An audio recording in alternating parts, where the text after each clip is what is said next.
Here we have an example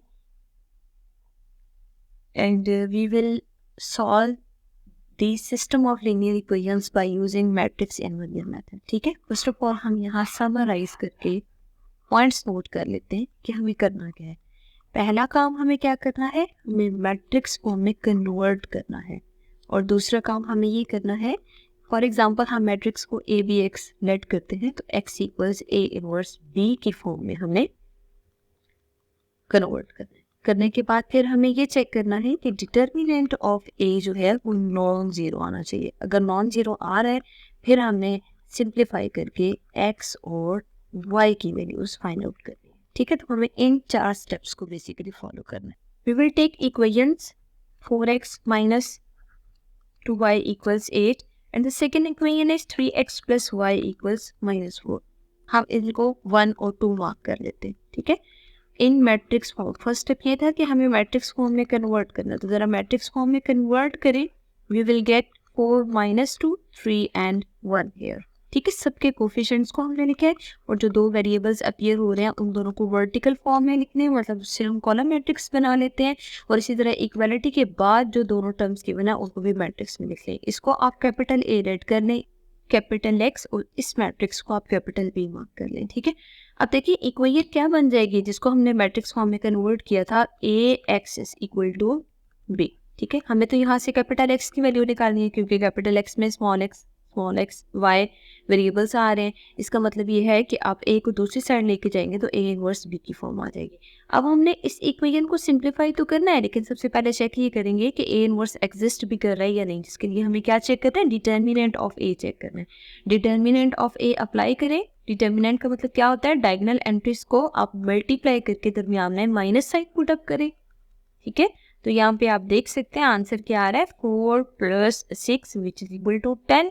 तो 10 non zero है, अगर ये नॉन जीरो है इसका मतलब है इसका इनवर्स एग्जिस्ट करेगा। ठीक है, अगर इसका इनवर्स एग्जिस्ट कर रहा है तो इसका मतलब ये है कि आप ए इनवर्स को लिखें, वो adjoint of A over determinant of A equal होगा। ठीक है, नाउ इक्वेशन लेते हैं, x equals A inverse of B. A inverse की जगह ए इनवर्स की वैल्यू पुट कर दें, adjoint of A over determinant of A, और साथ आप किसको मल्टीप्लाई करेंगे, b को मल्टीप्लाई करेंगे। ठीक है, अब देखें x की जगह x की वैल्यू पुट कर लें और a की मैट्रिक्स की जगह आप a मैट्रिक्स की वैल्यू पुट कर लें, विच इज 4 - 2 3 and 1, जिसका हमें एडजॉइंट लेना है। डिटर्मिनेंट की वैल्यू आपने फाइंड आउट की है, वो आप एज इट इज पुट कर लें। सिमिलरली आप b की जगह b मैट्रिक्स b पुट कर दें। ठीक है, अब हमें नजर आ रहा है न्यूमरेटर में पहले एडजॉइंट फाइंड आउट करना है। एडजॉइंट का मतलब क्या होता है, डायगोनल एंट्रीज की जगह चेंज करनी है और बाकी दोनों के हमने साइन चेंज करने हैं। ठीक है, और इसी तरह 8 और -4 जो नेक्स्ट मैट्रिक्स आ रही है उससे हम मल्टीप्लाई करेंगे, मल्टीप्लाई करने के बाद 10 से डिवाइड करेंगे। अब देखिए ये जो दो मैट्रिक्स आ रही है ना न्यूमरेटर में, इन दोनों में number of columns of the first matrix number of rose of the second matrix के इक्वल है। क्यों, क्योंकि फर्स्ट में अगर आप देखें ना नंबर ऑफ कॉलम्स कितने आ रहे हैं 2, और सेकंड में नंबर ऑफ रोज कितनी आ रही है 2, वो दोनों इक्वल है। इसका मतलब ये है कि आप उन दोनों को मल्टीप्लाई कर सकते हैं। अब जरा मल्टीप्लाई करें, 1 × 8 + 2 × -4, सिमिलरली -3 × 8 + 4 × -4, और जो आंसर आएगा इसको सॉल्व करके उसको 10 से डिवाइड करेंगे। ठीक है, अब हम ऐसा करते हैं कि इनमें जो सिंप्लीफिकेशन हो रही है उसको सिंप्लीफाई करते हैं। सिंप्लीफिकेशन में 8 1s are 8 -8। ठीक है, 4 2s are 8 होगा, प्लस माइनस माइनस, तो मेरे में माइनस साइन आएगा। 8 3s are 24 and 4 4s are 16। ठीक है, डिवाइडेड बाय 10 आ रहा है। देखिए जो फर्स्ट एंट्री है ना 8 - 8 0 हो जाएगी, और इन दोनों को आप एडअप करें, you will get answer -40 here. ठीक है, और इस पूरी मैट्रिक्स को 10 से डिवाइड करें, क्या मतलब है, नहीं आप फर्स्ट एंट्री को भी 10 से डिवाइड करेंगे और सेकेंड एंट्री को भी 10 से डिवाइड करेंगे। आंसर हमारे पास क्या आ रहा है, एक्स वाई मैट्रिक्स का एक वैल्यू आ रही है 0 और दूसरी वैल्यू आ रही है -4। जरा कंपेयर करें। ठीक है, जब आप इन दोनों को कंपेयर करेंगे ना तो दोनों जो कोरिस्पॉन्डिंग एंट्रीज है उनको हम इक्वल करते हैं। तो आप देख सकते हैं यहाँ पे जो वैल्यूज आ रही हैं, x की वैल्यू 0 आ रही है और y की वैल्यू -4 आ रही है। ठीक है, अब ये जो दो वैल्यूज आ रही है ना, हम इनको वेरीफाई भी कर सकते हैं इक्वेशन में पुट करके। वो कैसे, जो दो इक्वेशंस हमें मिली है x इक्वल टू 0 और y इक्वल्स -4। इसका मतलब ये है x की वैल्यू 0 और y की वैल्यू -4 आ रही है। हम वेरिफिकेशन कर लेते हैं कि ये दोनों इक्वेशंस की वैल्यूज़ हैं या नहीं, ठीक है। तो ज़रा पहली इक्वेशन देखें क्या थी, 4x - 2y इक्वल्स 8। हम पुट कर लेते हैं x की जगह 0 और y की जगह -4 पुट कर लें, ठीक है।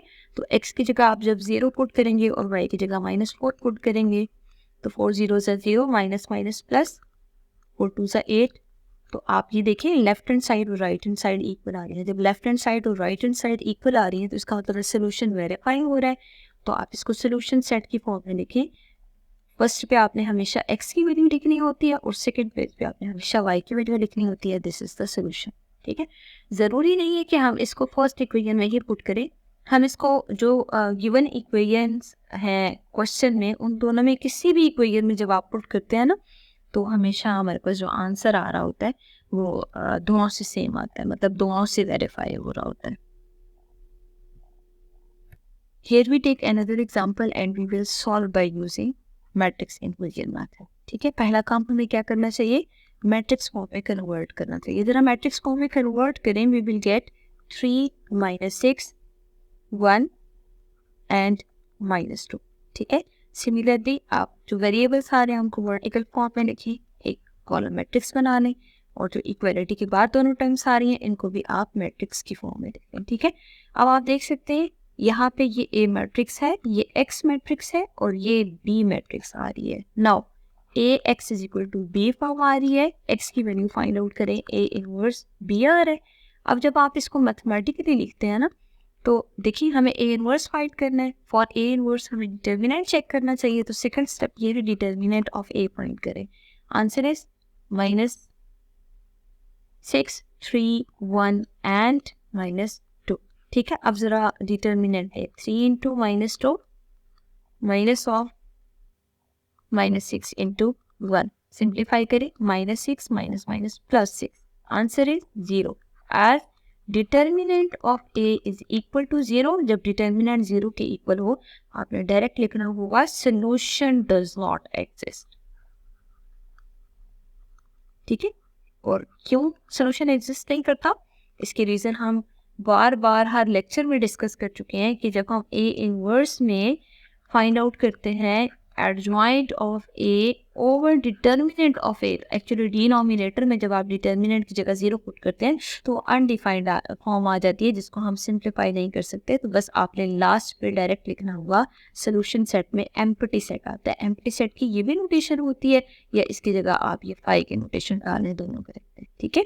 तो मतलब ये क्वेश्चन इस टाइप का है जिसमें सोल्यूशन एग्जिस्ट नहीं करेगा। तो मे बी पॉसिबल जो system of linear equations given है उसमें सोल्यूशन एग्जिस्ट करे या ना करे। तो आपने प्रॉपर मेथड से सॉल्व करना है। जब आप डिटर्मिनेंट चेक करेंगे अगर वो 0 आ रहा है तो सोल्यूशन एग्जिस्ट नहीं करेगा, अगर नॉन 0 हुआ तो सोल्यूशन एग्जिस्ट करेगा।